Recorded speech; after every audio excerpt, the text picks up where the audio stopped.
we just confused. I mean, we're just young guys who just started a record label, and everything's kind of spiraling out of control.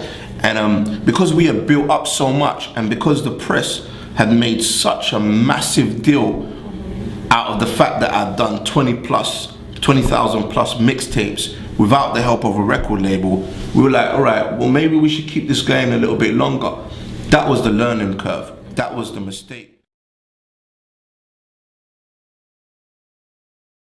Has music been your only occupation since you got in the game, or you tried to break in when you were like 16? Yeah. Proper youngin'. Yeah. Has that been the only occupation? Yeah. I mean, I made most of my income from music-related things from a very young age. I mean, from the age of maybe, let's say, 19. Before that, I was doing part-time jobs here and there. I mean, just living a normal teenage life, really. It was only until like I started realizing how the music game works, and if you get played on radio, you get paid, and you know, getting paid for shows, and you know, it's been pretty lucrative. You know, so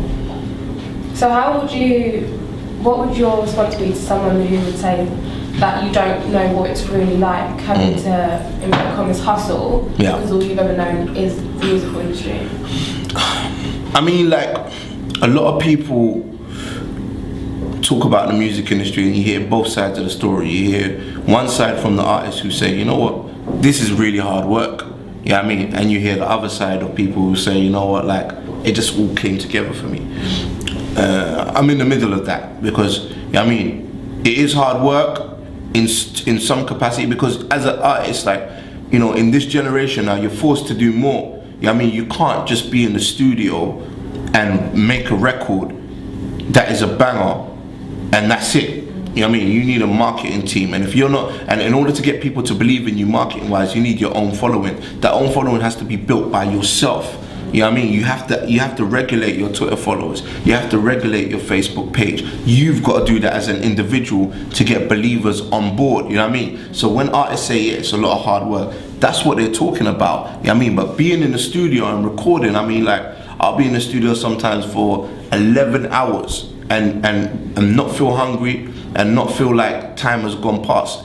Not because it is hard work for someone who doesn't want to do it. You know what I mean? Pressing buttons and staring at a screen all day and directing people, it could be hard work if you're reluctant to do it. But the fact that I have an end goal, it just kind of happens naturally. You know what I mean? And it's only when I have to force myself as a human, like, yo, Derek, sleep, or Derek, eat something. You know what I mean? Like, you have to force yourself, because you have to take yourself out of that zone in order to become normal again. So, I mean, you know, a lot of people out there, it's not hard work if you really believe in what you want to do, but you still have to do the work, the things that you might be reluctant to do, in order to get people to understand you and believe in you and come to what you're doing. So other than self-belief, and the generic, you know, family, what is it that actually motivates you to keep going? I mean, it's not even just about myself, it's about, like, you know, sometimes, like, I'll be at a show and I'll be performing, and there'll be maybe like people at the front looking at me perform and, you know, singing along to the call and response bits, and when I say this, but there'll be one person sometimes who will be there not looking at me once but rapping all the lyrics. They're in their own world. They're sway as far as they're concerned. You know what I mean? Like, they're sway, and when you get moments like that, then you're like, job done. Because you brought somebody, you know, from here, from your world in here to their world in there, and it's the same place. You can tell that it's the same place because they're not, you know, they're not like, you know, totally, they're just in the space, they're in the same environment as Sway, but they're not like, oh my gosh, Sway's on the stage, oh Sway, look at me, you know, shout me out, my birthday, you know what I mean? They're not like that, they're just like, you know, I'm in the presence of the person who created this world for me, and I'm in that world as well. It's moments like that that inspire you to carry on. Or, you know, even sometimes if someone drops me a tweet and says, you know what, I'm playing Level Up because I passed my driving test today. You know what I mean? It's like you created something and it served a purpose for someone positively in their life at that moment in time. Those are the unique driving forces that keep me making music and keep me wanting to make music that people will enjoy and feel inspired by, you know? So, moving on to business. Go for it. In one of the most prominent tracks, well, I personally feel within your career, Lil Derek, you were quite opinionated about your label situation. Was that the fueling for you to branch off and create Decipher as a company? And how do you reckon that has had an impact on your career? I mean, you know, being independent initially was a great thing in the beginning.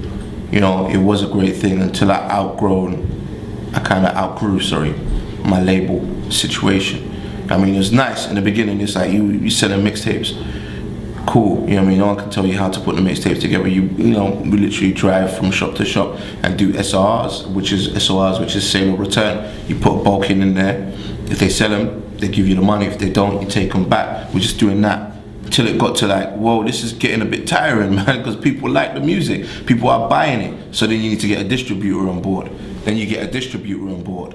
And then it's kind of the first thing. It's like, all right, what should we pay when we get there? Like, we just confused. You know what I mean? We're just young guys who just started a record label and everything's kind of spiraling out of control.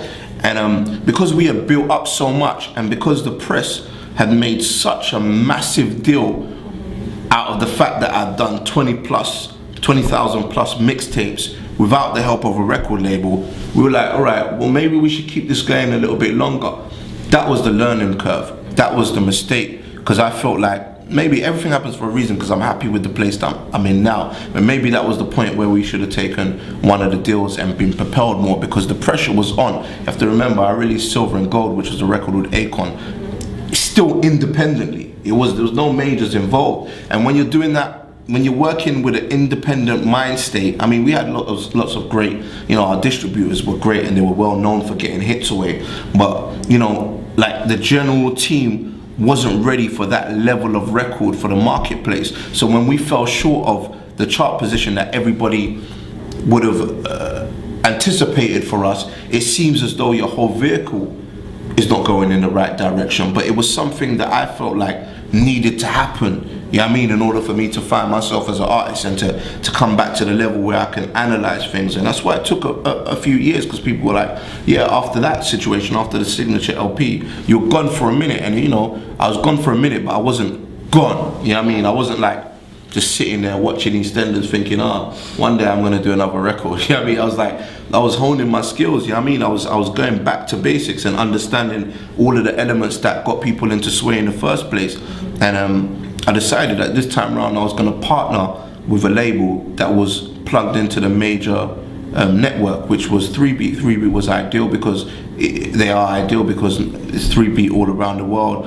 They operate like an independent, so you can have the conversations. Like conversations we have are with John, and John owns the label. So it's not like we have to make a phone call and they have to make a phone call and a phone call and a phone call. You know. Yeah, and exactly. It's not like that. It's kind of like it's a yes, no, right there or then. You know what I mean? And it was an ideal situation, and it was proven within the fact that, you know, I came back out again, and then, you know, regained momentum and managed to gain better chart positions this time round than I did when I first started out.